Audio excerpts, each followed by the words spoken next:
मींहुं अचे कदों पियो का वारदात थी छा? वारदात नंढी हुजे या वॾी हुजे, वारदात वारदात आहे न।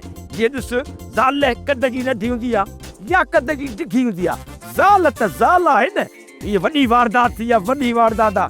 अॼु जुमे जी राति आहे, शाम जो सभु को पंहिंजे माइन सां घेटे वांगुरु सुतो पियो हूंदो ऐं ये बिशनी इहे असुलु ॿिया ॻोठ में फिरंदा।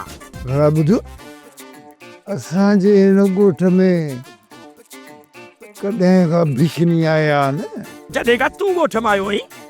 अड़े सरोटा, तोखे त ख़बर ई कोन्हे त मां कहिड़ी शख़्सियत आहियां। पुट, मां हिन ॻोठ में आयो न आहियां, मां हिन ॻोठ में ॼाओ हां। जॾहिं मां ॼाओ हुउसि न त शैतान सेरा ॻाया हा, सेरा जलाद झुमरियूं पातियूं, झुमरियूं। फिरौन इन जे करे परेशान थियो त मुंहिंजी दाढ़ी वेलू टके जी बि कान रोज़। हीअ अलाए छो ॼाओ। शद्दाद वरी ख़बर थी छा कयो, मंगण हारण सां गॾिजी मुंहिंजो नालो कपियो। निमरूद मुंहिंजी शादी कराई, छो त मां दुनिया जो आख़िरी माना लास्ट ज़लील आहियां। हा त पोइ दुनिया जा आख़िरी ज़लील उबते सुबते जा खीसा कटिजी विया आहिनि ऐं खीसनि समेत पैसा बि खणी विया। तो वांगुरु को लूसी बिशनी हो जेको पैसनि सां गॾु खीसा बि खणी वियो। पर ॻाल्हि ॿुध, पैसा खई न त खीसा त हुनखे वापसि ॾिया। पुट, वारदात में रुगो खीसा न आहिनि विया, पैसा बि विया आहिनि। जेके खीसा कटे विया आहिनि उन्हनि जो बि अलॻि केस ऐं जेके पैसा कटी विया आहिनि उन्हनि जो बि अलॻि केस दाख़िल कंदुसि। जेके पैसनि कटण जे लाइ कैची या प्लेट इस्तेमालु थी हूंदी उहे त हथियारनि शामिल आहिनि। त पोइ हाणे तूं छा थो चाहीं?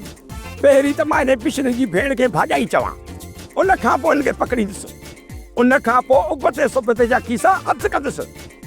वारदात में जेके शयूं इस्तेमालु थियल आहिनि न, पोइ चाहे ब्लेड हुजे चाहे कैची हुजे, उहे हथु करे कानून जे हवाले कंदुसि। बसि मां हींअर ई थो वञा।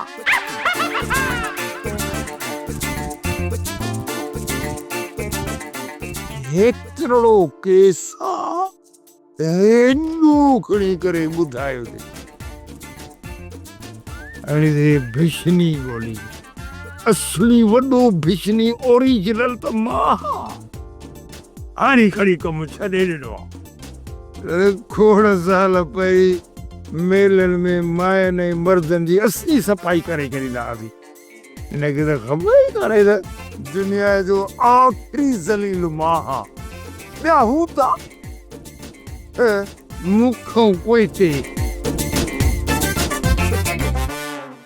सोप सीरियल जहिड़ियूं ज़ालूं तहिड़ा मुड़ुस तमाम एपिसोड्स ॾिसो HD क्वालिटीअ में। विज़िट करियो असांजो YouTube channel Sindh TV HD drama.